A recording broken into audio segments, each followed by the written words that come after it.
Okay, it's 11 o'clock on the dot. This is the Sunset Empire Transportation District Board Policy Committee meeting opening. Call to order. Pledge of Allegiance. I pledge allegiance to the flag of the United States of America and to the republic for which it stands, one nation under God, indivisible, with liberty and justice for all. Okay, Sarah, would you please take roll call? Yes. Do I say Commissioner Stolberg's name? Yes, you do. Okay. And then we say he's excused. Okay. Commissioner York. Here. Commissioner Stolberg. He's excused. And Commissioner Montero. Present. Okay, good deal. I just realized I think we need to add to the agenda the item changes, additions or changes to the agenda. Okay? And that comes after, I think, roll call. Okay. So, and I would like to just add on to, I think maybe a 6F and just call it financial policies.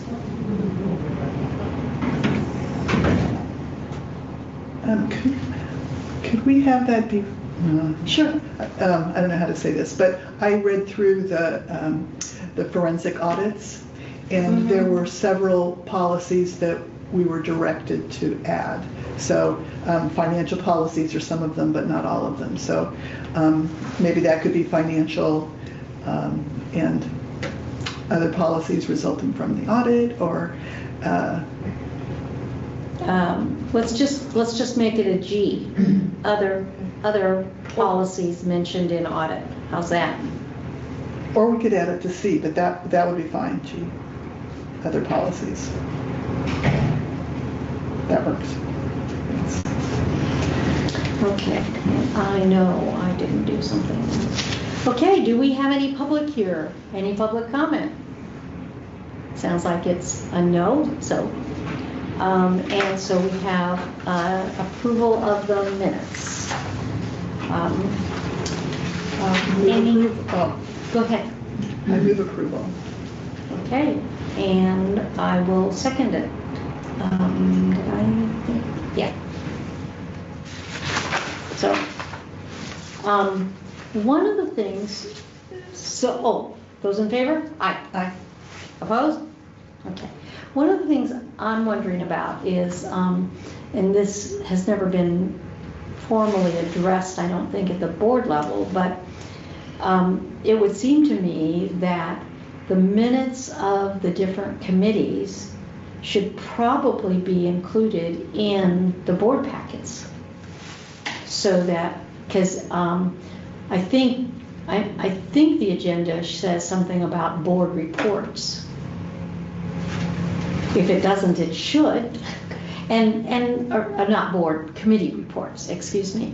And I think we're at a space where there's reformation going on, and how do you do things? So I think adding committee reports, and one line per each committee, and then having any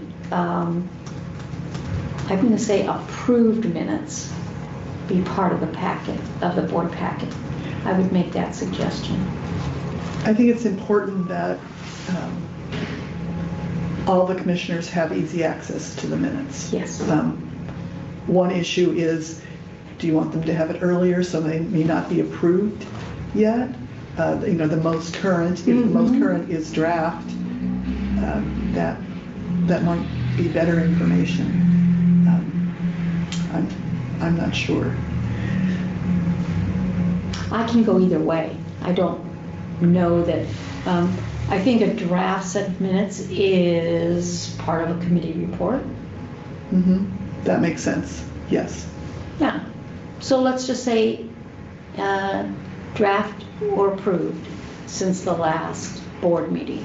So do you want that to be a recommendation from our committee to yes. the board? I move that we make the recommendation to include approved minutes of the meeting in the packet to the following meeting. And you said approved minutes. I think you mean maybe any minutes? that sounds good. The current minute, the most current minutes in the packet.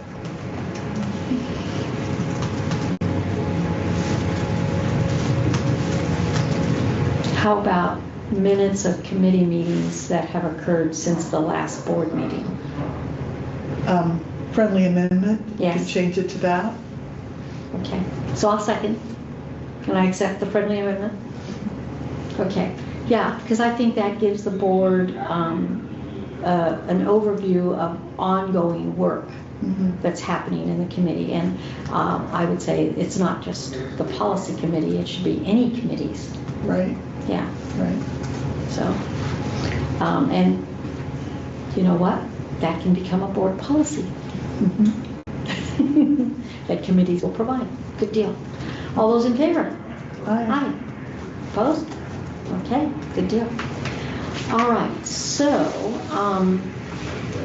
the next thing is discussing the mission. So, I see table of contents. I don't see. On the minutes have it on the first page, Right. the draft of our last work.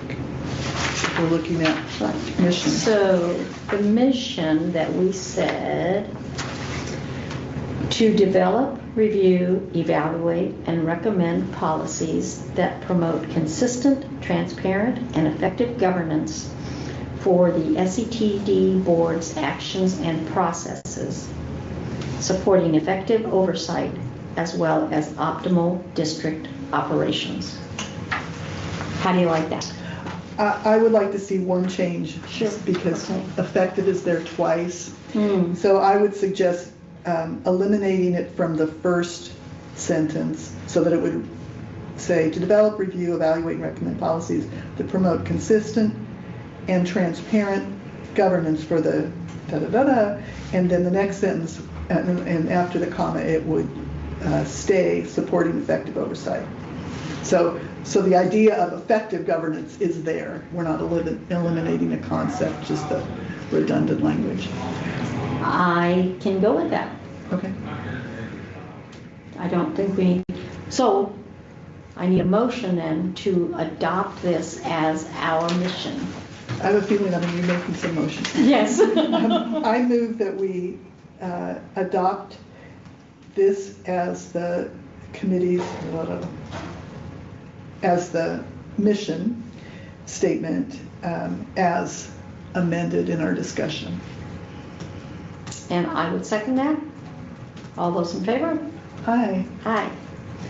So the other thing then that I would like to see is that I think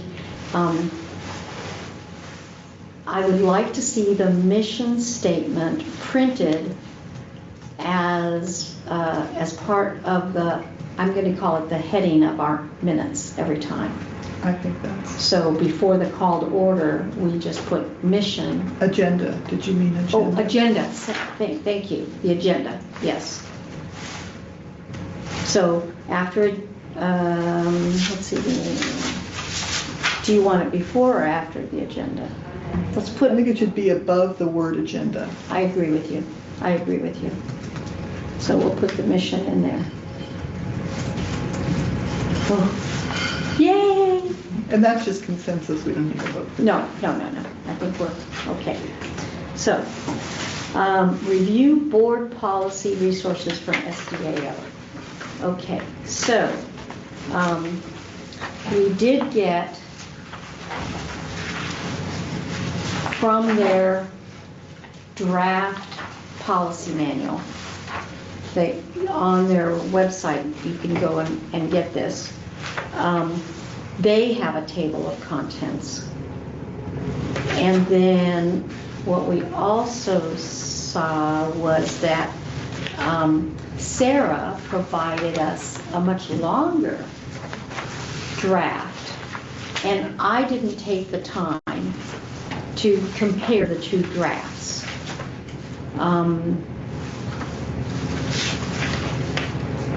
I would imagine that we can collapse them together. Do we want to go over, say, the longer draft first and see, does this make sense? These are things we want in our board policy manual. Does that make sense? The discussion does. The table of contents that Sarah did for us is, those are all policies that are existing, right? I don't know. No, I just used the prompt, what would be good in a policy. Oh, that was to AI, not Yeah. to, Mhm. okay. Yeah. I think if we think about the process, is that we decide on a table of contents, and then we look at what do we currently have. So, is everything that we have in the table of contents that we're adopting, and anything that's not there, we know that's going to be a new policy. Does that make sense? So, not yet. Okay. So we would have I think as you described it, that would be the policy manual that we're aiming towards. Yes. And I think that we either need to have two, this is what we have and this is how it's organized now, or we keep what we have for now, we create the new one and it says to be adopted or to be drafted or whatever. So I wouldn't want to have a table of contents out there of items that we don't have. I think that could be misleading. So, Well, I think from the committee's work perspective, we have a table of contents that we're working towards. mhm. And anything that we know is in the legacy table of contents, Good. we could put an L or legacy or something, so we know that they've been formulated. I like spreadsheets, I'd probably put a spreadsheet and I'd say legacy question mark and all these yeses and nos, and then I'd say reviewed, completed, whatever, so that we have a work plan and a workflow. I think And that's I'd good. also even maybe put at the beginning a priority number. Mhm. Does that make sense for you to create something like that? I think so. I And think that would not be, that could be at the beginning of the policy manual. Mhm. This is what we're aiming towards. Mhm. And then this is the current table of contents. I think that's good, and I like the idea of the legacy, but as we're going on, we're going to be adding periodically. So Right. it's no longer the legacy, but it's the table of contents of current Exactly. policies. So it might be that, we have 25 on this table of contents, and maybe 10 of them are in legacy. As we create one of the ones not in legacy, that table of contents, the current table of contents, gets updated as we put that new. Mm-hmm. Right.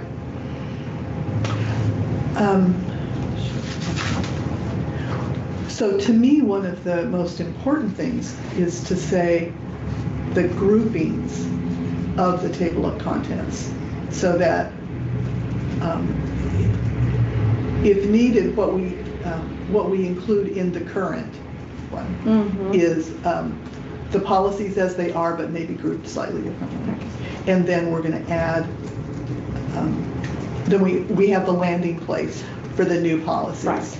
So what that might mean is all of our policies right now are B1, B8, B whatever. Right. Maybe the the policy manual is the board policy manual, and every one of the sections has its own letter and then number. Yes. Yeah, it makes no sense to have everything be B something. Exactly. Actually, We it don't might, if you're thinking about operational policies, personnel policies, board policies, it might be that it's B dot something dot something. Well, I wonder, are there other policies someplace in the There organization? should be. There should be. There should be operational policies. There should be human resource policies. Because that's an issue. Again, what I'm familiar with, and it doesn't mean that it's right for this organization, but is having policies, board policies and operational policies. And if you've got them all in one book, there might be that board policy 25 has a reference to operational policy, Yeah. 10. I think that makes a lot of sense, but I wonder if it's too complicated for us at this stage. I think it's more likely that as operational policies are being developed and reviewed, that they actually reference back in their purpose statement, maybe, that part of the purpose of this policy is to fulfill board policy, Right. whatever. Yeah, that makes sense. Yeah.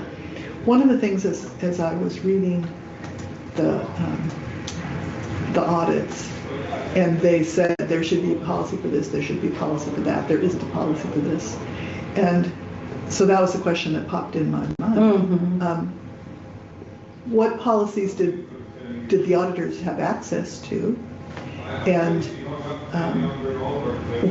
what was existing for the structure of policies? Right. And the auditors probably, I don't know if they had access to board policies. I don't know when the last audit was. But I would say they probably saw operational policies more than board policies. I don't know. Normally, I would expect them to say. Yeah, I would too. If there were two policy manuals, I would have expected them to have access to both and to refer what it was. My guess is that there was more of a mishmash of policies and they were just all called policies. I want board members and the public to be able to see the policies. Yes. Less important on operational, but I won't worry about But that board too much. policies, But board members need to be able to see them all to make sure that they are in alignment. Right. And they need to be labeled. I agree.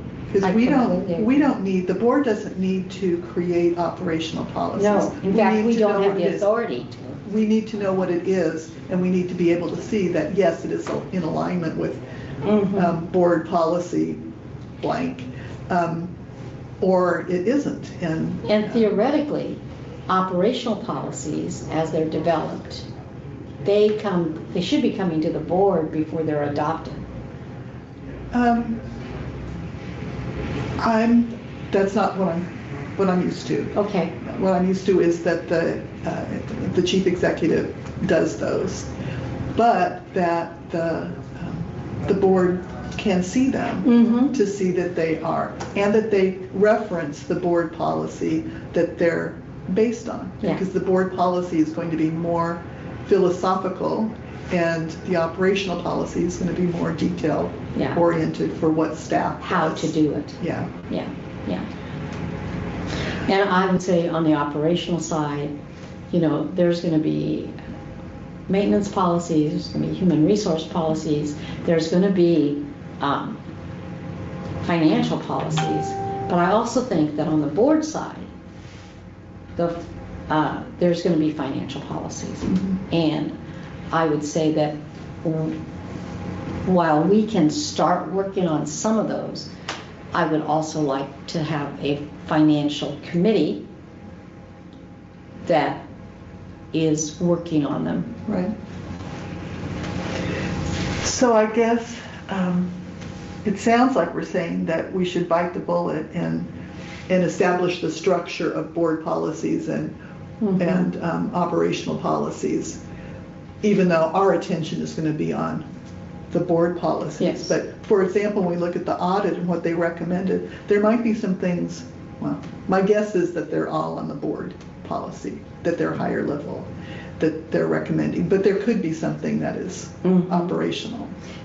As you went through the audits and everything, did you make a list of the recommendations? I started to, there may be more, but I was at the end of my work and tired.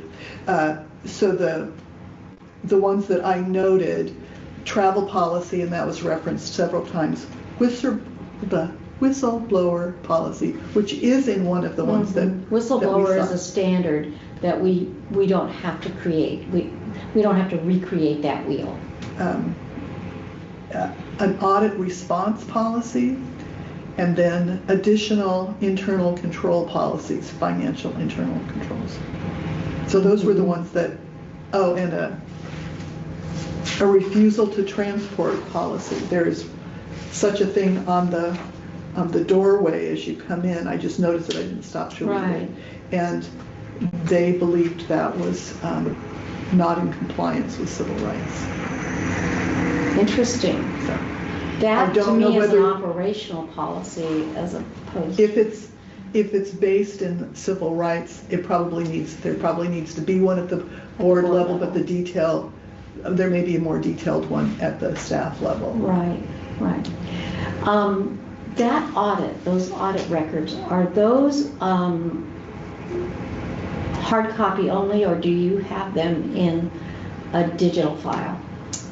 I believe both. So, is it possible that you could ask AI to extract all of the recommendations for policies? Yeah, absolutely. Okay, let's do that. To be clear, are we talking about the RLS reports or the financial audit or the forensic audit, or all? I was looking at and thinking about those files that you sent us a week ago. Yeah. And there were like 6 of them, something like that. Right. Okay. Yeah, just go through and extract any policy recommendations. And then we can compare it to these lists and see if we have them. So, how do we want to then, do we want to talk about the structure first, or do we want to go down this list and say, yes, we need this, or here's another, before I do that, would you also have AI just do a comparison between the SDAO policy manual listing and the one that you gave us, and basically put it together for us? I would add to that the existing policy manual, so make sure we don't miss anything. Yes, thank you. Yeah, that's something that would do really well and could save us a whole lot of time going over trying to get us there. It really would. And then I think we can look at, I think these groupings look good, but we could look at individual things and see, okay, do we think this kind of covers it? It would be great if that policy listing, again, I think in spreadsheets, could tell us this is on the legacy, this is on the SDAO, this is on the, I'm going to call it the Sarah list. Yeah. And if it's on all 3, okay. If it's on 1 out of the 3, this way we can get to the consolidation and the whole listing. And I would expect that it would, it would consolidate some things that were on all or on two of them. Yes. So that would be really helpful. Right. And also, if we see that we have a whole bunch that are on the SARA listing, but not on legacy, then we know we've got some major work creating policies. Yeah. And so then we jump to the prioritization. Exactly. Yeah. Okay. Okay. We're throwing a lot of work at you. AI's gonna help. I know. So do we need to talk about that anymore? That seems like a pretty clear next step. I think it is. So, speaking of next steps, before we go further, I need to make sure I do this all the time. We have the future outstanding actions at the end of our minutes. Okay. The first one, connecting with SDAO, that was completed. Capturing changes to B31, we're going to be talking about that. We're going to be talking about the ledge advocacy and so the first and last bullets we know have been completed. So that last bullet then is going to be replaced by using AI to consolidate and tell us what's happening.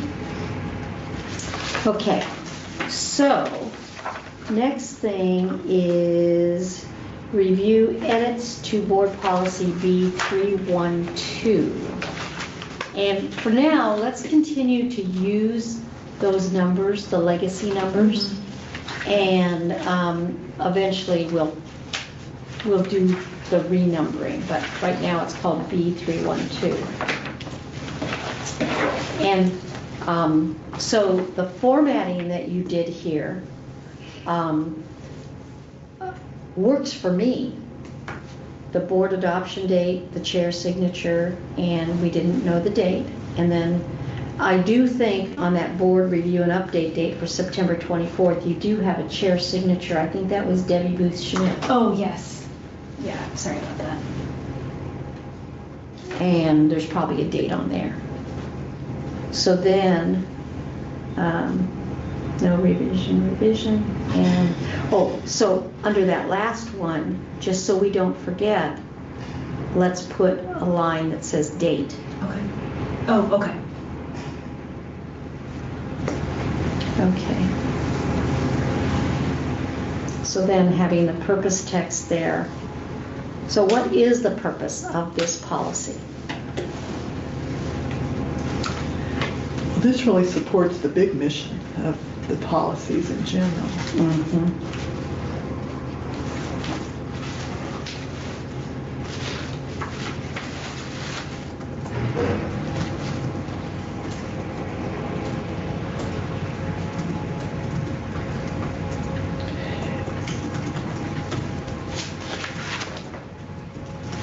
It outlines and provides guidance to the board regarding committee structure. Yeah. Okay, that's good. So we got that. So, appointment of committees. The SETD, BOC is required to have a budget committee and transportation advisory committee. And let's put in parentheses after transportation advisory committee because it's called TAC a lot.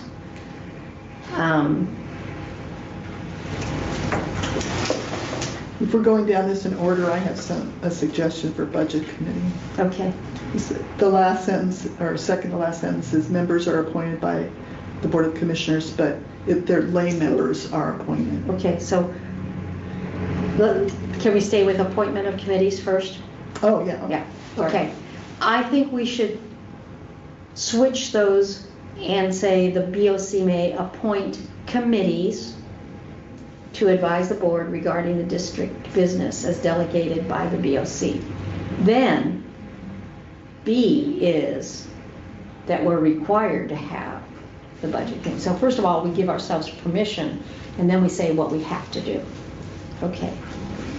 So standing committees. So the first one is the budget committee.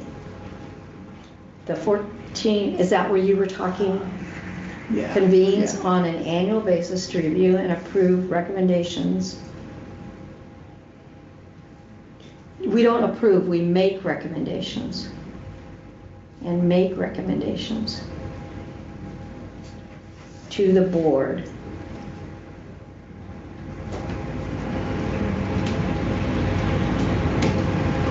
convenes to review and make recommendations to the board for the upcoming fiscal year budget. That's really what it is.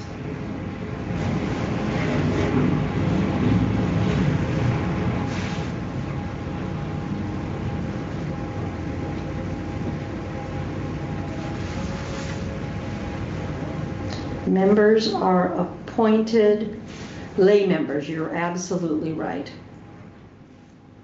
And we could say, actually, in more detail, the 14-member committee, we actually, I think, needs to define. The 14-member committee is composed of all of the board members plus an equal number of lay members. Right, right. Yeah. Then it convenes for the on an annual basis, and lay members, actually the second sentence should be lay members are appointed by the BOC to 3-year terms.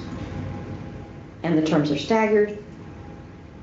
And then the last sentence would be the committee convenes, because we've got the 14-member committee on the first sentence.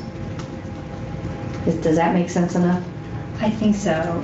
So it starts with the 14-member committee is composed of all members of the board of commissioners. And an equal number of lay members? Okay. Correct. And then the next sentence would be lay members are appointed by the BOC to 3-year terms. The terms are staggered, should that? Yeah, you know what I would say? Members are appointed by the Board of Commissioners, period. Lay member terms are staggered. Lay members serve for 3-year terms, which are staggered. That sounds easier. Yeah. Yeah. And then the last sentence is, the committee convenes on an annual basis to review and make recommendations to the BOC for the upcoming fiscal year budget. Good deal. Then we got TAC. The Board of Transportation and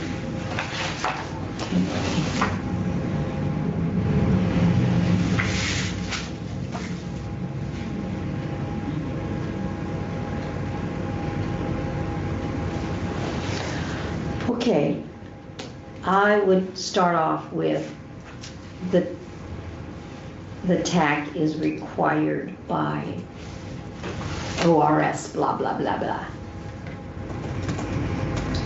and serves the purposes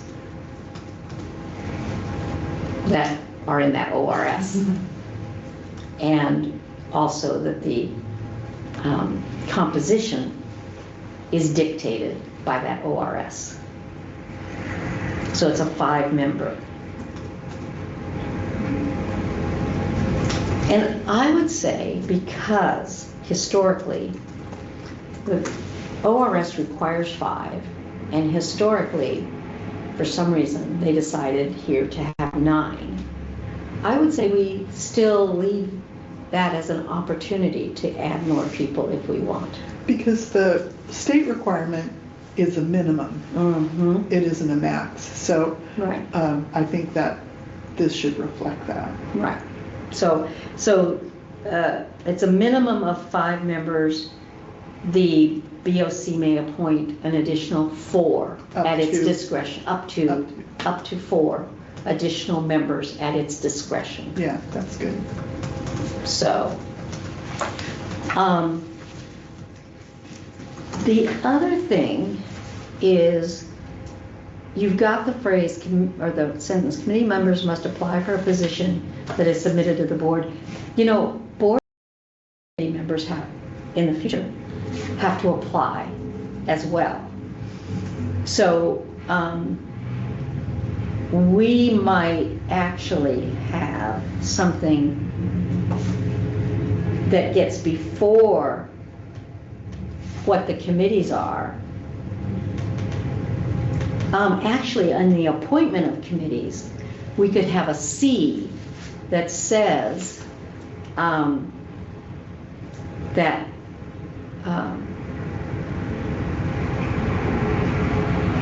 committee members are selected through an application process. Well, as I understand it, it's just the Budget Committee and the Transportation Advisory Committee that are done that way. Other committees, the chair appoints. If that's not incorrect, I think it says that in under chair's responsibilities in another policy. Okay, but I could see the chair having the authority to appoint from within the BOC.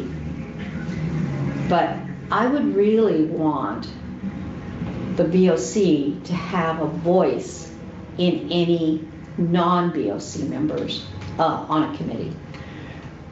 Well, one way to do that is to give the chair the responsibility to nominate or recommend, have the full BOC have to approve those recommendations, and that when the chair is looking for nominations, and this doesn't have to be in the policy, but that they can look anywhere they want for people to make recommendations to them for who to nominate. Yeah, I would still want to see an application process, even if the chair, because if the chair comes to the board and says, I want to put blah, blah, blah on the finance committee,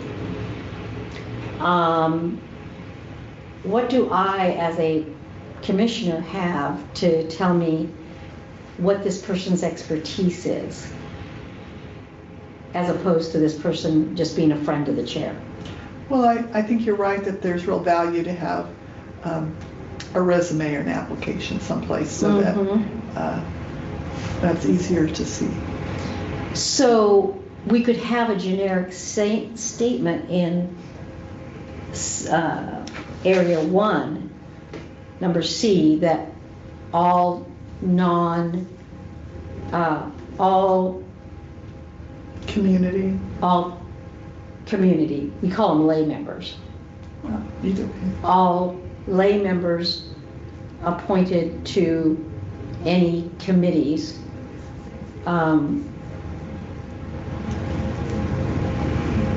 shall be required to apply, or shall go through an application process. And we don't have to define the process. Yeah, because I wouldn't want them to have to all do interviews. That's cumbersome. Right. And I'd rather have that centralized with the chair. And I realize as we're talking about it that when you look at appointment of committees, there are really two things we're talking about. One is appointment of members, but the other is creation of committees. And that's where the... Yeah, and I think that actually, that's where the ad hoc comes in. Okay, that makes sense. So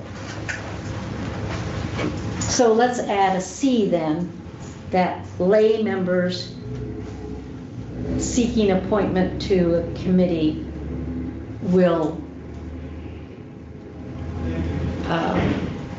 submit an application. Submit an application. And then not define the process. There may be reasons that you want to go quickly, there may be reasons that you don't. And so an attachment to this policy might be a generic application. That makes sense, yeah. And I think we've got a couple of good examples that we can pull together from our appointments to the TAC and the Budget Committee. And I think you have to say with that it's a template for an application, because you may want to make modifications for a particular committee. And it could be that on this template, on this generic, that you say which committee are you applying for, and you just have, you know, a checkbox thing. Yeah. And then what are your qualifications and that kind of stuff. So I think we can mush those and get a generic kind of application and make that, and you could even on number C say see attachment B-312-A1 or something like that. Okay, so also on the Transportation Advisory Commission. Are you still on that one? Yes. I think that the tax bylaws need approval by the BOC. Yes. So, yeah, and it, are we even mentioning they have bylaws?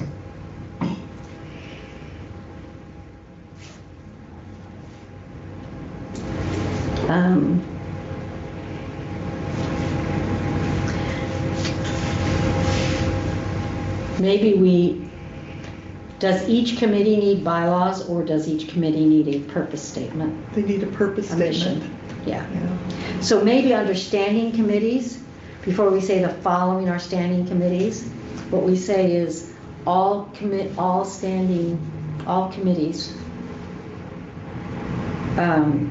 will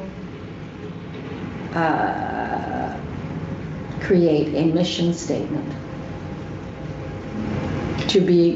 that supports the board's mission or the SETD mission. Well, we talked the last time, and I don't remember whether it's in here someplace, about the board creating mission statements, as we're giving direction to the committees, what their role is. Oh, and so that, if that's the way we're going to go, what we would say is we would have Budget Committee, we would have the mission statement right here. Yeah. Transportation, so the mission statement is in here as part of this. So rather than us pounding those mission statements out right now, let's just make sure we add it in there as, so.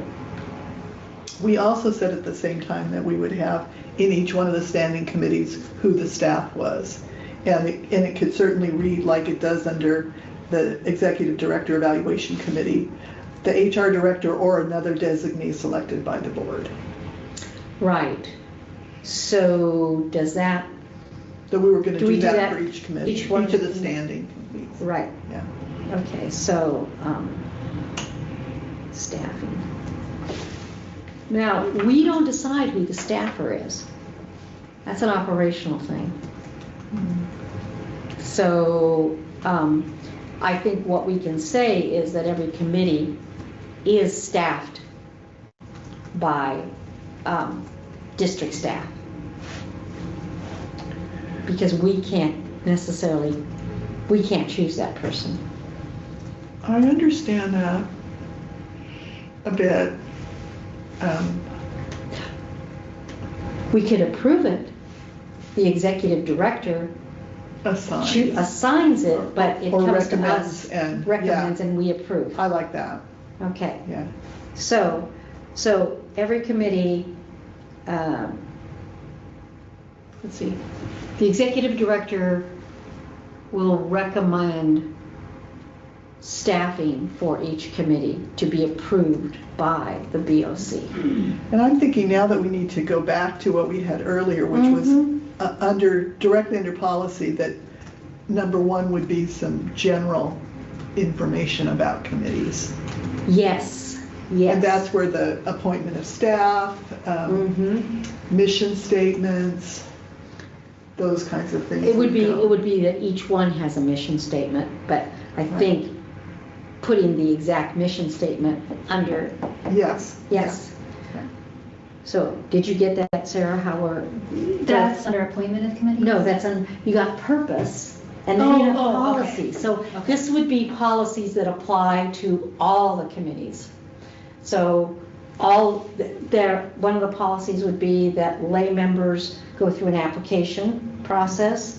Another policy is that And not a policy, but another bullet point under. Yeah, another bullet point under policy under is committees. the executive director would recommend staffing to be approved Right. by Yeah. the BOC.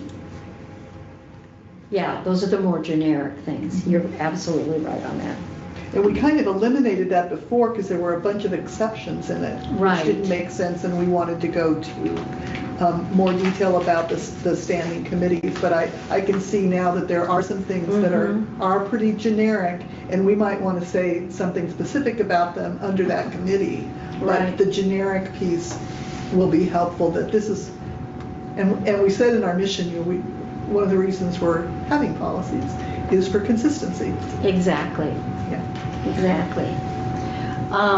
Okay, so if we're looking at B, at the top of page 15, we take out that second paragraph that must apply for a position, because that's going to be in the generic.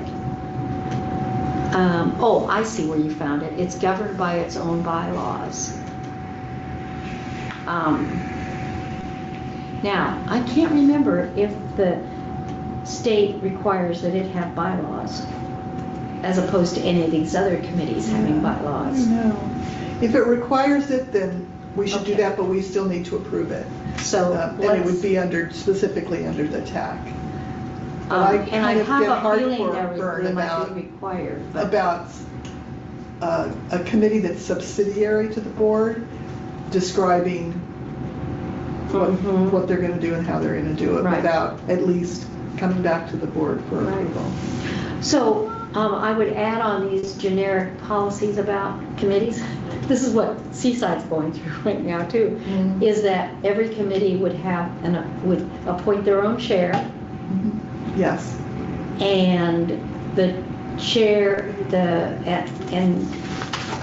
would be voted upon annually by that committee. And that's on the next page. Is it? Number 5, operations of committees. Oh, so maybe that election of vice chair, set meeting dates and times. That could also go under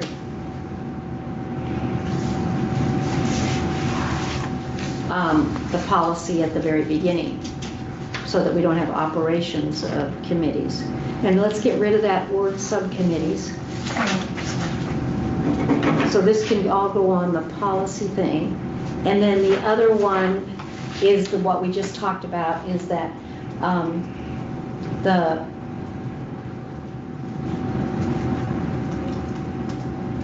minutes of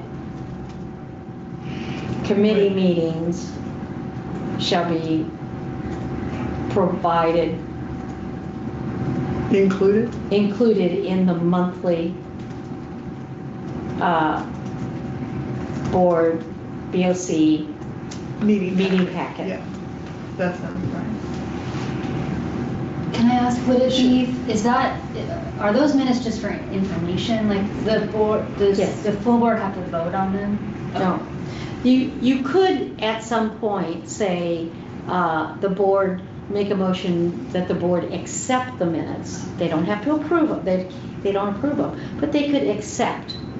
And I think that it doesn't have to happen. It can be cumbersome. What we did at City Council in Corvallis was we accepted, but it was in the, what's it called? Yes. Consent agenda? The consent agenda, thank you. Yeah. Right. So that you didn't have people pulling them out all the time. Right. And the people at the board can't say something is incorrect because they weren't at the meeting. Yeah.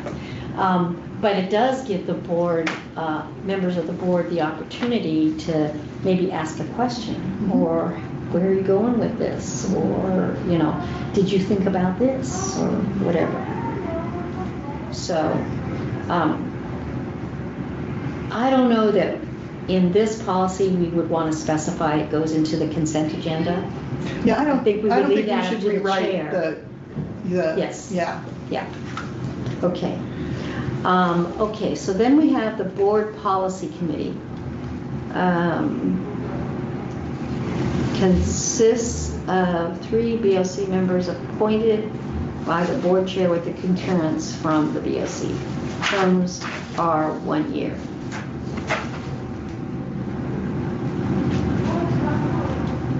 Does that sound okay? What I would like to do is make every descriptive paragraph consistent. That we always start off saying, like, how many people, how did they get there, etc. So that as I read through, my brain is going down the very same little list. Yeah. Yeah.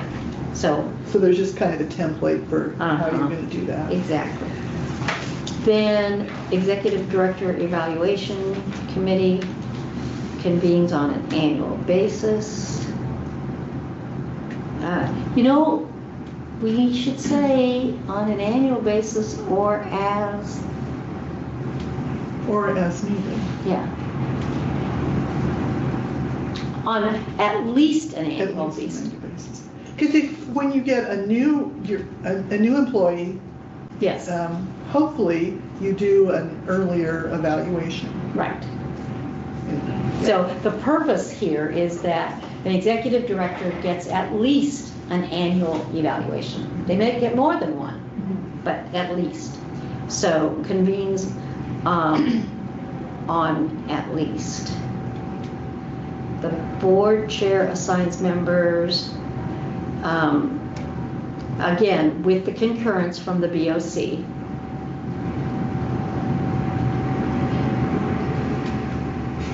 And I wouldn't say assigns, I would say appoints.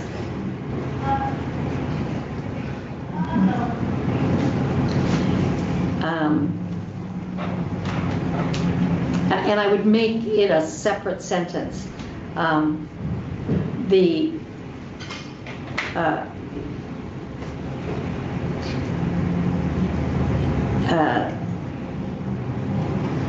HR director or another designee selected by the board. Make that a sentence all of its own.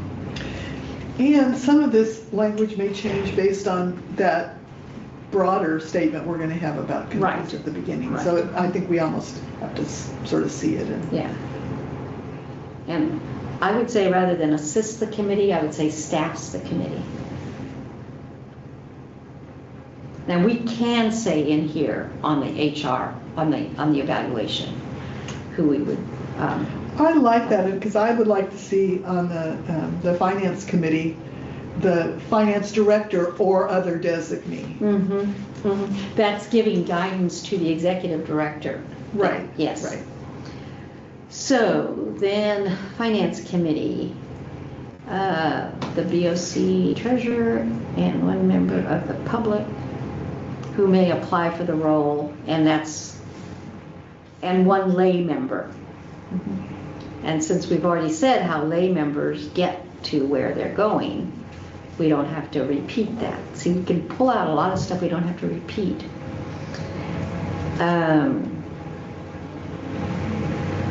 The lay member, yeah, so I would say, and one lay member from the budget committee.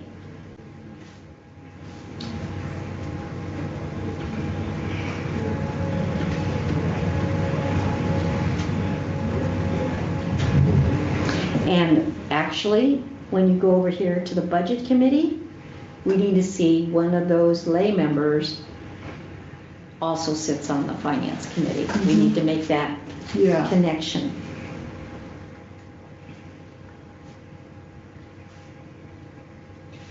And I didn't see anything in all the recommendations in the audit about a finance committee, but all the other things they said lead me to think this would make them happier to have. Yes, I agree. I agree. And terms are 1 year. Can we say on all of these things that terms are 1 year, except the budget committee has 3-year terms? The TAC has 3-year terms. So all the others are 1-year terms. I think that makes sense. Then ad hoc. board may establish as many ad hoc committees as it deems necessary to fulfill the needs of the district. I like that language too. Yeah, I do too. Then operational. This was from the legacy. This was in the legacy. And do we have a board policy about operational committees? Do we need to have that? You mean a separate policy?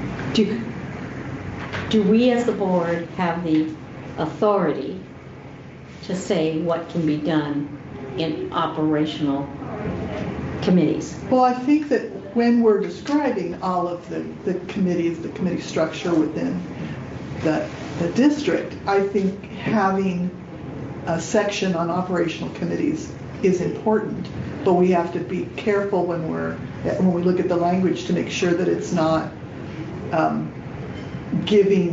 appearing to give the commissioners authority that really should rest with the executive director. Okay, so let me ask this then. Do we as the Board of Commissioners, how do I say this?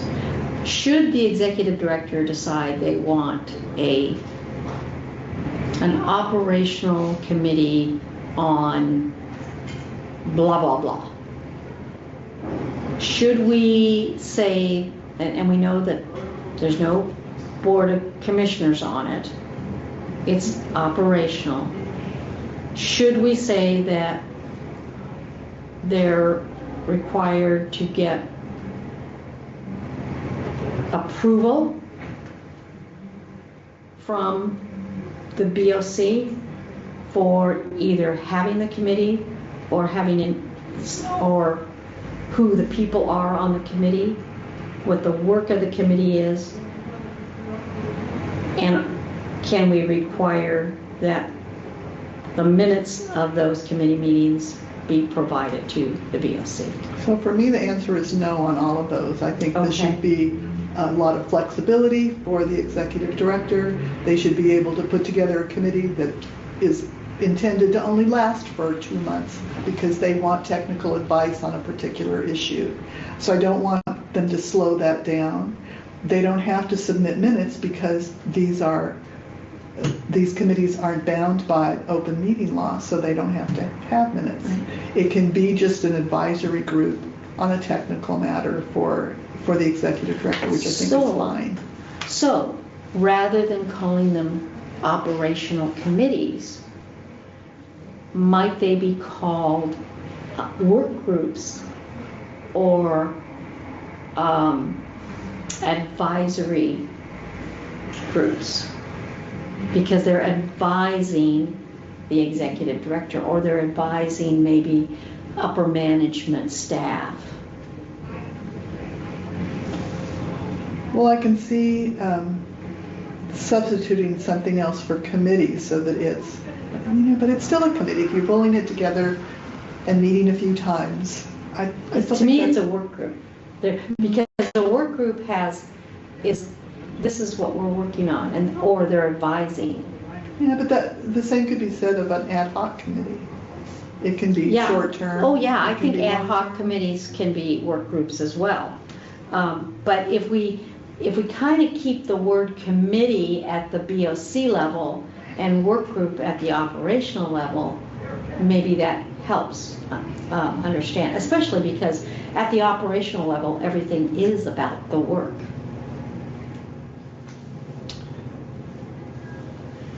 My feeling is I'd really like to hear how the other commissioners feel about this idea of board committees versus operational committees. I'm going to use that term because we know here what we're talking about, and acknowledging in our policy that those exist and they are run. I was going to say operate.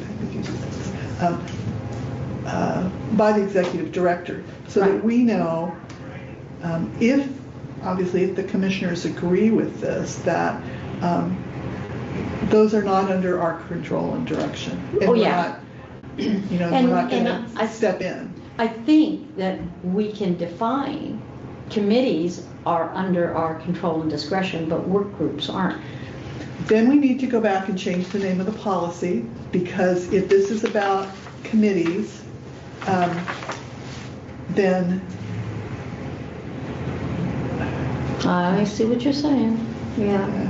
But this is about board committees, and this part is about non-board. This is about things that it's Right. not a board committee. right. So it's sort of an exception to this, and what we're doing is acknowledging that at the operational level, the executive director can Call groups together. Right. I mean, I would imagine that there's an employee committee for the Christmas party. Mhm. There's a, yeah. That's a good now example. They're a work group, they're a committee, whatever. And in some cases, they might be told, okay, you have X number of dollars, you can spend it any way you want. And if we think about kind of the zoom out a little bit, the board policies and operational policies, the operational policies have to align with board policies. So this still, any detail about how they work would be in an operational policy, Right. which would not be, we wouldn't be writing and we wouldn't be controlling it, but we could look at that and say, oh, okay, that makes sense. And this gives it space, this creates Right, space for so it. maybe we make this shorter and less detailed. Maybe we call it non-BOC committees. And then we say something like, the BOC acknowledges that the executive director has the ability to create committees and work groups to assist with the operations of the district, to assist and advise. I like that, and I would say not to use the word ability, but has the authority. Authority, thank you. And we could call this other committees and work groups, other district committees and work groups, trying to be intentionally general. Yeah, rather than operational, just other committees or work groups.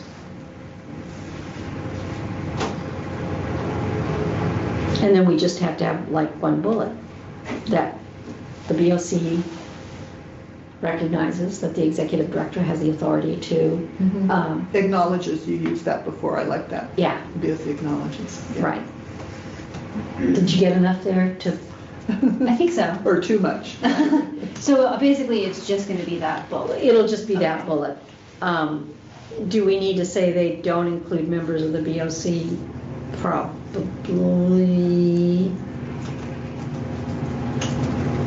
I think that's worth saying. I think saying that they're not subject to open meeting laws is Yes. worth saying. Right. So somehow. So it's pretty much like it is now with a little tweaking. Yeah.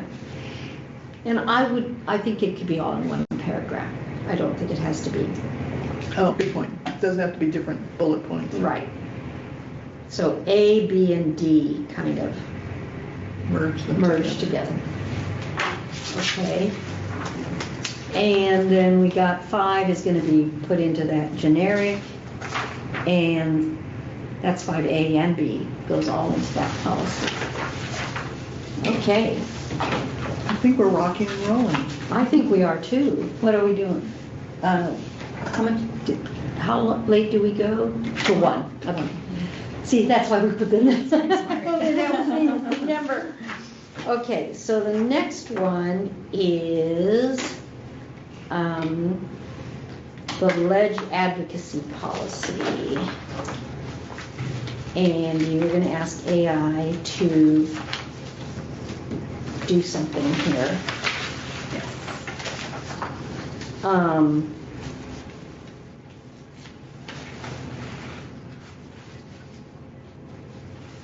Is that a new number, B313?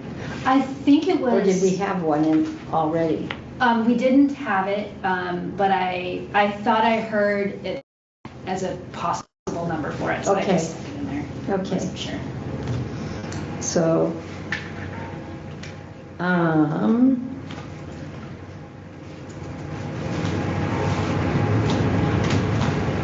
I have not read this in depth. I zipped through as fast as possible, and I didn't have it printed out, so I don't have notes. Okay, so Okay. can we put this on hold? We'll commit to reading it in depth for the next meeting. Because at this point, given that the legislature is now in recess, I'm not sure it's got an immediate need. Yeah, I agree. So, The only thing is that I was just doing the minutes for the last board meeting, that it was talking about this at the next board meeting, so I don't know if that. well, we can give our report. Okay. That we threw it at AI and that we're discussing it, and would the board like this to be moved up in the priority or that kind of thing? And I think we can say that we reviewed the audits, and there are specific policies that are called out, and we think that those need to be in the mix for the priorities of our work. Right. And maybe the board members have comment about that. Right. I think that's a good one, a good point. Okay, so that's going to be still on the to-do list. So what we added for today are financial policies and then other policies as described in the audit reports. Now what we know, those other policies, we've already asked that Sarah throw this at AI to give us a list. So I think we don't have to worry about that right this minute. Unless there's one, or any in particular that you can think of, Penny, that you want to make sure we don't ignore or might be high on the list. I wanted to say, not exactly, but Okay. one of the reasons I really picked up on this as I was going through the last one, which was a review of how we were doing. And there was a lot of stuff that was supposed to have been done already hadn't been done. And I couldn't process all of that. But what I was thinking of for myself was that I needed to know that going into interviews with potential candidates for finance director, because that helped me start to formulate some questions that I might want to ask to see if this person has the skills and ability to do that work, or we need to have it done in some other way because of the financial policy So elements. you make me think about something.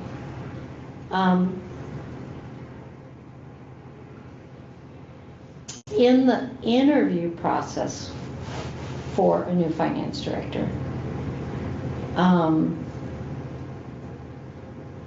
looking at it from both perspectives, both from the employer perspective, but also from the applicant perspective. If I was an applicant, I would probably, in doing my research, find those audits so that I could address things. The other side of that coin is the possibility that as part of the application packet, or the interview packet, that applicants be provided with the audits so that there could be some questions in the interview about, have you read the audits and what kind of suggestions do you have? Well, there are applicants. The application process has I know. been ongoing. Okay. Yeah, and so it's not part of the applicant packet, it's part of the interview packet. That's why I changed that word, because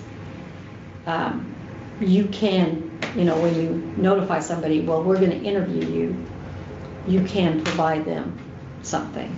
Now, that's So I wasn't thinking of it that way as I was going through things, and I did write out questions that were about that but didn't directly reference it.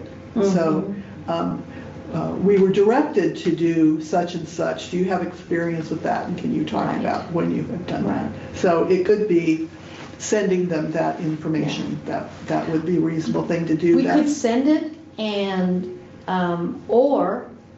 and what's even more telling to me is if our audits are public information, as they should be, did the person do their homework and search it out? It's like when I interview people for the committees with City Council, I almost always ask them, have you read the ordinances for this committee or commission?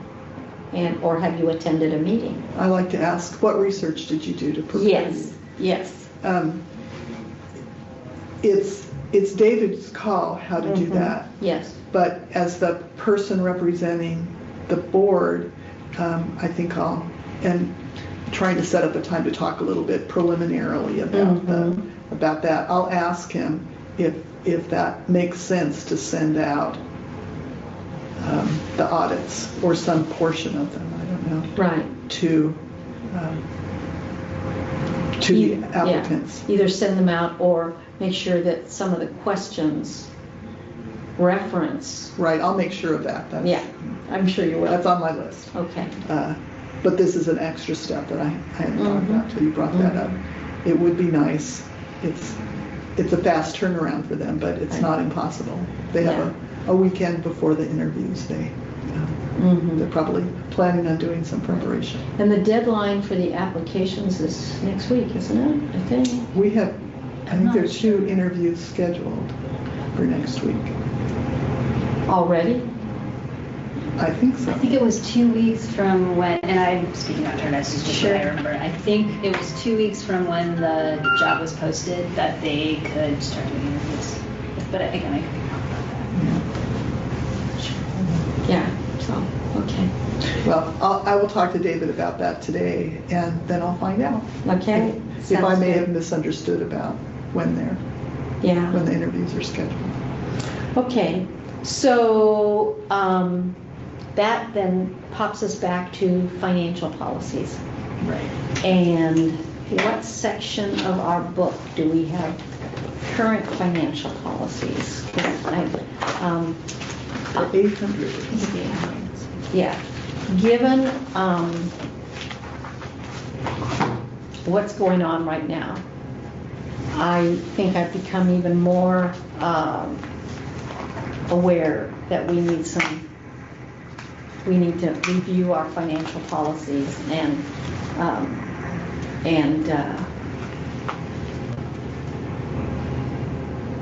either add some or bring some up to date. And I think the first thing I'm going to administration of the budget.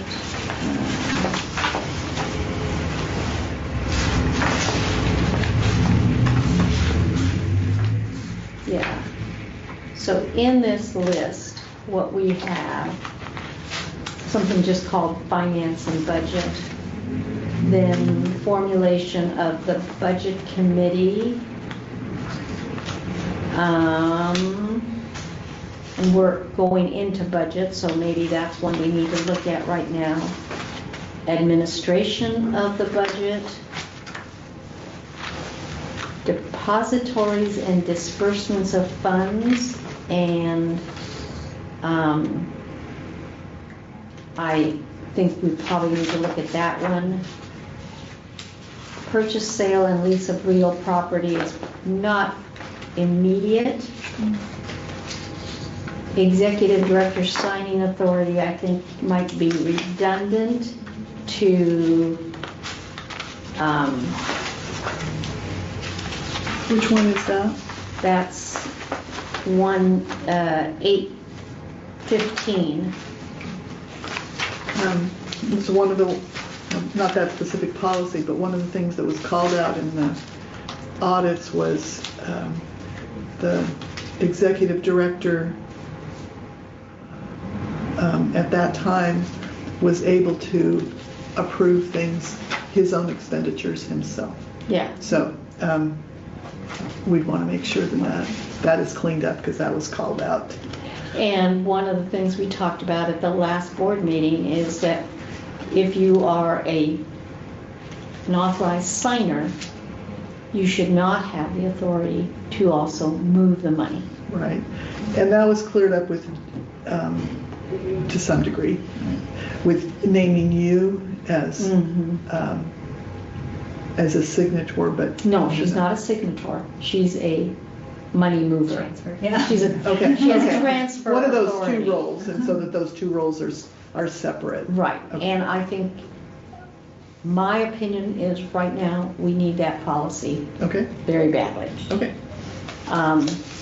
So, I think timber revenue, executive director vacancy and on plan, those I don't think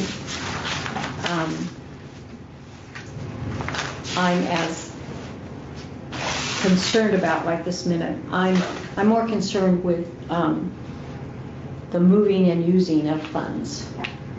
So I think what I have become aware of in just the last few days is that in the past, this organization has had only one person authorized to make interfund transfers. Now, the board gave that authority to the executive assistant at the last meeting. Now, that motion said until a finance director is employed. Because I believe fully that no, we should not have that authority only in one person. We should have the redundancy that it's more than one. And so I would be in favor of a policy that says the authority to, that the board authorizes, because it's a board authority that's provided, authorizes the finance director and the executive assistant. And or. Not and or, both. The both should have the capability. Okay. And Not that it one needs is their two signatures, but No. either of them has the Yes. authority. Okay. that if one's not available, the other can do it. So, and I think that that's a board policy that I'd probably bring up tomorrow and make a motion that this be extended past. And so if we get started on a board policy of that, that's something that I think could be taken to the next board meeting, which is at the end of the month. So, how do you feel about that? Makes sense to me. Okay. So, what we have in B804. I want to add signage. something. Yes. Just thinking about it. Because tomorrow we're going to go over the, it's not scope of work. Yes. I don't think the word is scope. Statement of work. Statement. Is what Okay. Scope of work makes sense to me. Yeah. Could we consider, I don't think this is there, but could we consider a possible addition to that contract being a review of some of our financial policies? I think that's going to come naturally. I'd like to see what is in the statement that we are given tomorrow, and we could make those suggestions. So I was thinking, the information in the audit was so serious that to have somebody whose knowledge level is way higher than me Right. And to put them in this little box. Compare the audit and the policies that it appears to me we have not changed, although we were told to do that.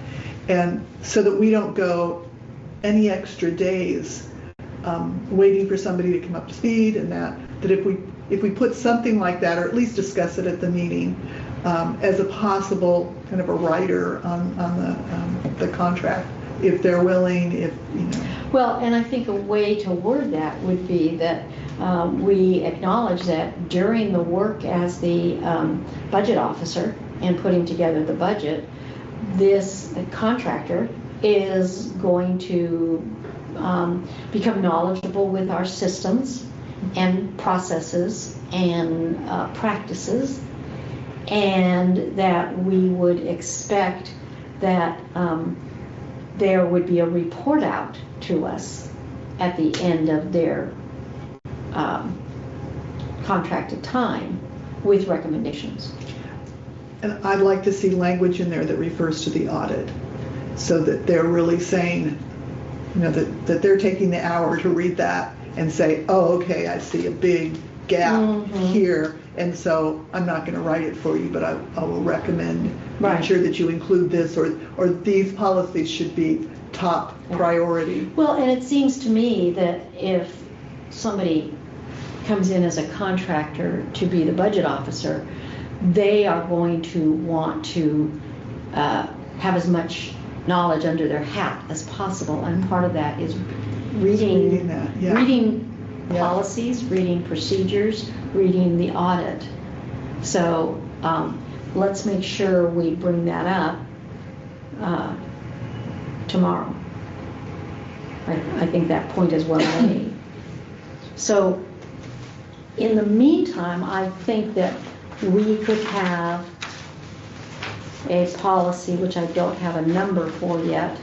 B804 talks about who are authorized signers.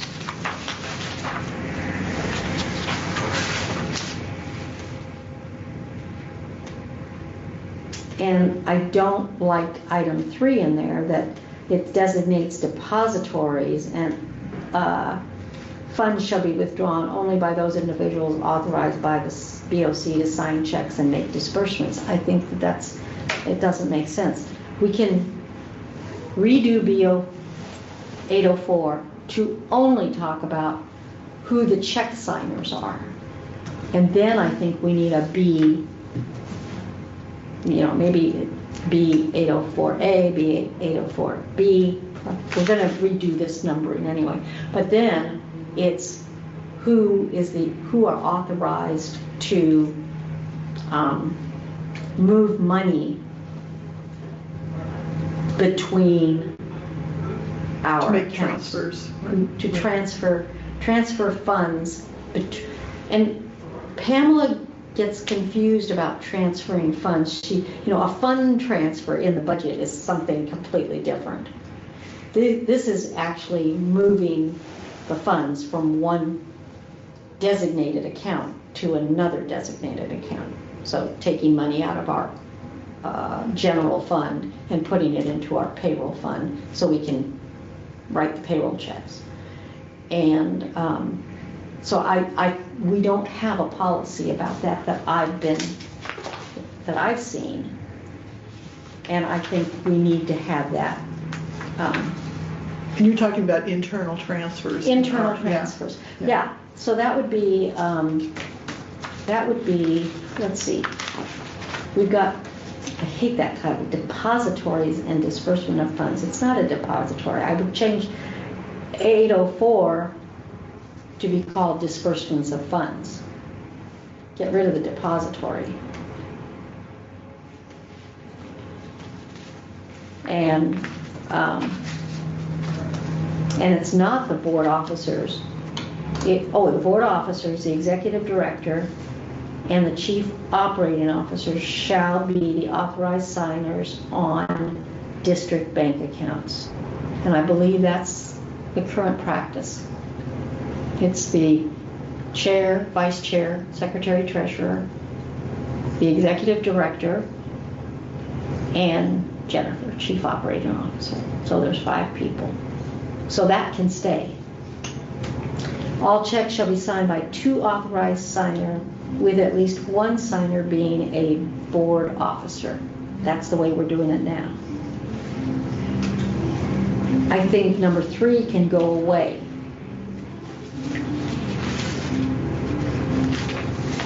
And we do a different policy for, if we want to call it, depositories. And What are depositories? I don't know that word. where you keep your money, I Okay. think is what it means. Okay. Which bank we're going to put it in? Yeah, and you know, at MAPS, we have 4 bank accounts, and at LGIP, we have 1 bank account. So those are, really, we have 2 depositories. We have MAPS and LGIP. But then, in MAPS, we have 4 account funds. So One of the most serious things that was done wrong before was that money was transferred from one account to be able to disperse those funds. But it wasn't an account that could be used in that way. right, So they were draining one fund inappropriately and not using other funds that would have been appropriate, and so that those funds were just, were taken back, right, and we overspent one fund, and that was being used as if it were a general fund, right, but it was a grant fund. right. So And yeah, I don't see a anything. grant fund is restricted. Restricted. Yeah. Absolutely. That's just like currently what we have at MAPS is we have the contingency fund, the general fund, the payroll fund, and the payments we make to ODOT. It's called something else. So what I think they're doing is they're taking money, the money goes into maybe the general fund, or the money sitting here at LGIP, and it's moving into it doesn't move into contingency, it moves into like the payment fund, the ODOT payment fund. And then it goes from the ODOT payment fund to ODOT once a month. If payroll twice a month goes from, I believe it's the general fund, into the payroll fund, and then payroll is written from the payroll fund. So it's overkill to some extent, but with an organization that has the history of this one, where things were not separated out appropriately, I think it's appropriate. So what we are talking about then is who has the authority to designate where money goes in the different banks, which bank does it go to, and who has the authority to move money from LGIP to general, from general to payroll, etc. And those have to be people that don't sign checks, that have no authority over the spending the money. So so I think that might be called the depository. Okay. So, and the purpose of that would be to assure the correct expenditure or the correct assignment of funds. Does that sound right?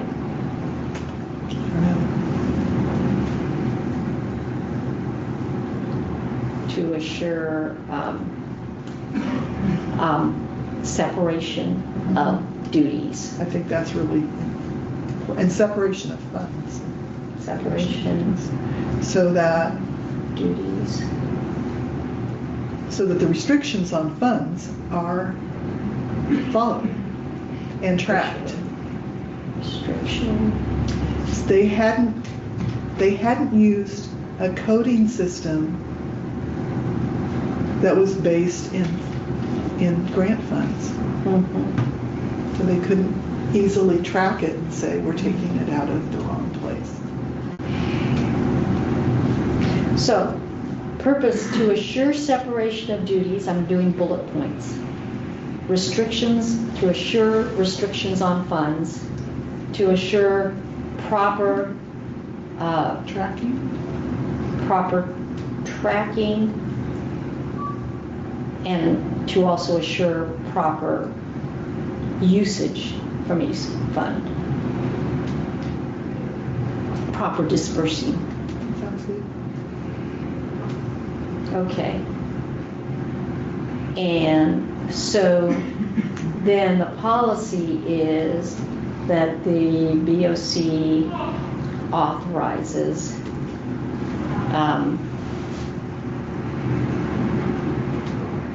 the finance director and the executive assistant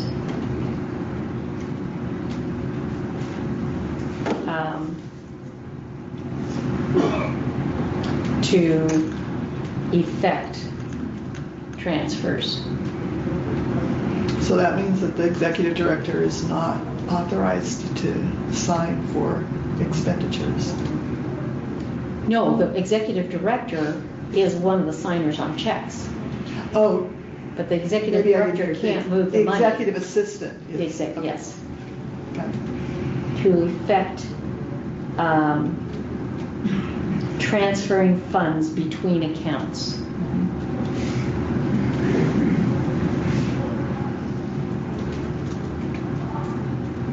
Oh, one other reason, one other purpose is to assure that there is always a staff person that can transfer funds. So adequate staffing of fund transfers. Staffing and training. Thank you.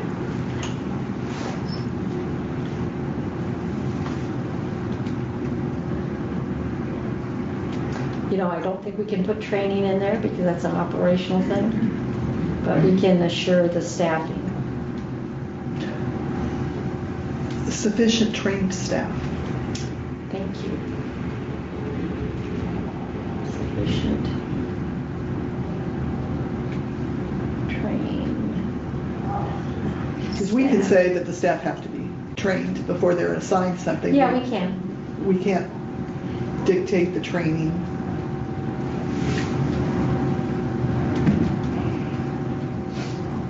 Okay. And I think this, we don't need to bring this up at tomorrow's meeting because it's a special meeting and we can't. But this, I do want to have us prepared to recommend to the board at the next board meeting. And I think it informs the statement of work. Yes. Okay. Did I miss anything on this? Okay. So, depositories, the purpose is to assure separation of duties, restrictions on funds, proper tracking, proper dispersing, and sufficient trained staff. The BOC authorizes the finance director and the executive assistant to effect transferring funds between accounts.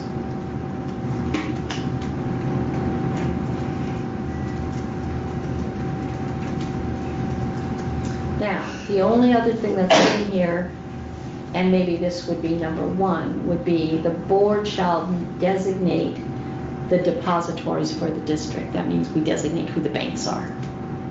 And only qualified depositories for public funds are eligible to be utilized per ORS 295. So I would take that part and make that number one.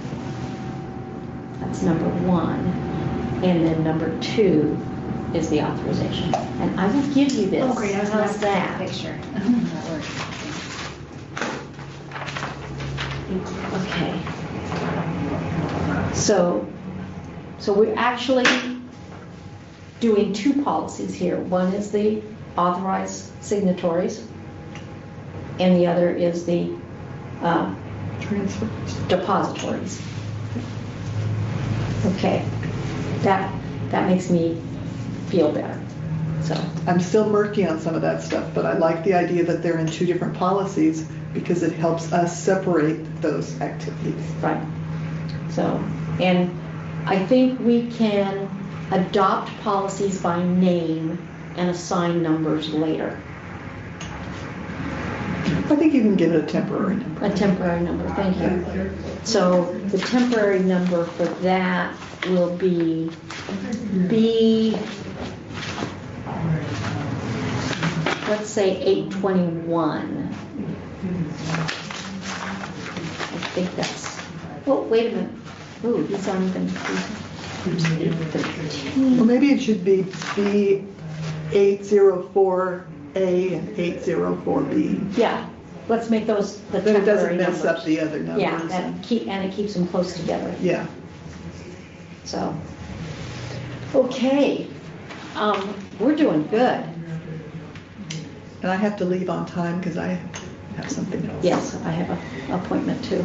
So, Can I clarify? yes, So is this coming back to you like a clean copy at the next policy meeting and then it goes to the board? Or is your thought that this goes to the board on the March 26th? I've read it several times.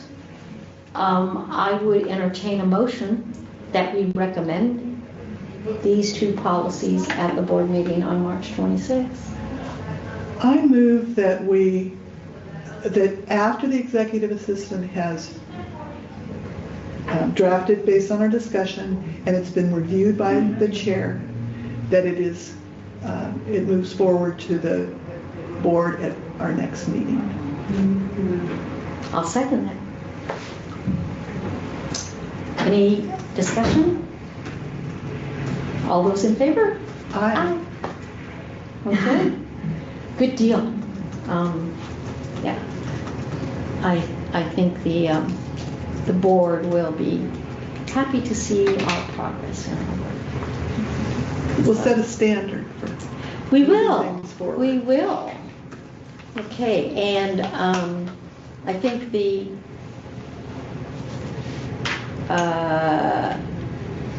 board policy on committees, we're not ready to take to the board.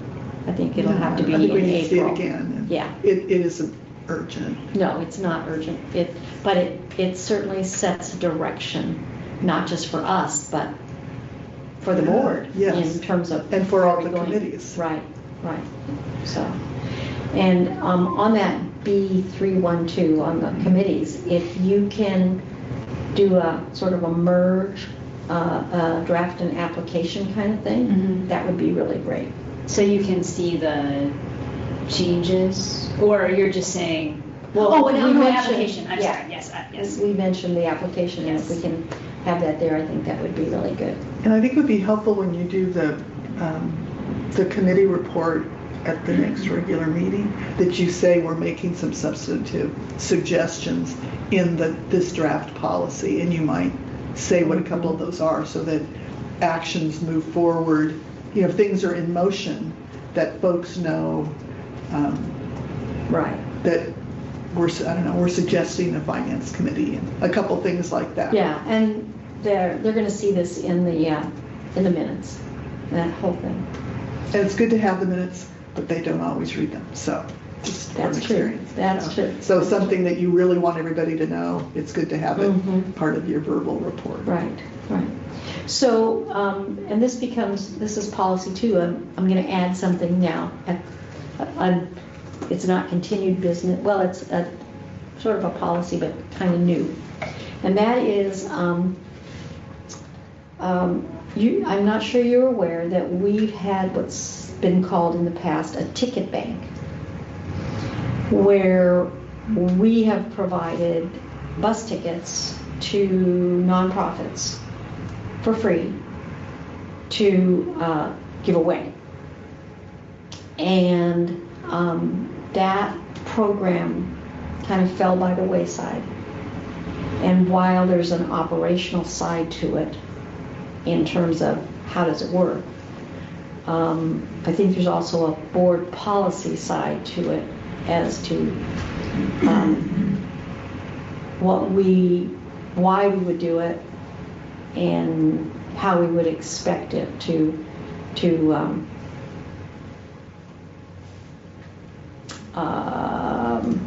affect the community, I guess is what I'd like. So you're going to suggest that as something for this committee's discussion? I'm going to actually suggest that the ticket bank be put on the agenda.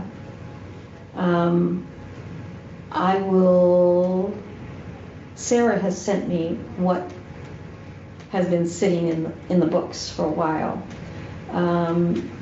There has not been good record keeping as to what are the outcomes of giving away all these tickets. And certainly while we can't say it costs us anything, and it certainly helps with ridership, that has never been tracked. So this is just a heads up that you're going to put this on. Right. Asked to put this on the board agenda for the next regular So we can meeting. talk about it, because it also is something that I think we talk about during budget season for the next fiscal year. So I think what I'd like to do is put this on our list for us to be prepared maybe in April to do some board policies around it. It would be interesting to get feedback from the TAC on that. Yeah. It will affect special populations, I would think. Yeah, it could. I mean, Depending on what it's you give them access. to. It's basically access and ridership, that kind of thing. But it's, is it funded by anything? It's not funded by STIF. It's not funded by general fund. It's because the funding, actually, the cost is going to be in the ticket books and maybe the record keeping, but that's a cost of somebody's time who's already here. So, but putting together a program that we know how it benefits not just the community, but how does it benefit us? Because again, it's having something like this is also another aspect of going out and asking for grants. Things like that. And if you don't know how much you're giving away, how do you ask for a grant? So. Well, I also think just keeping focused on something on our agenda about committees is that it would be helpful as we're moving forward, at least for me, to be thinking about how do we use our committees. And TAC, Absolutely. I think, is we want to be sure that they have work that is valuable. And they do have specific work dictated by ORS. Any use of STIF funds, any change in use, any additional use, anything, that has to go to the TAC. And the TAC has to approve it and recommend it to the board before the board can even look at it. Okay. So, yeah. Anyway, okay. Anything else? Okay. Okay, I think I'm good. Sarah, have we given you enough to do? Any questions before we? Okay, all right. So it is 12:45 and we are closing the meeting. So I get to use that.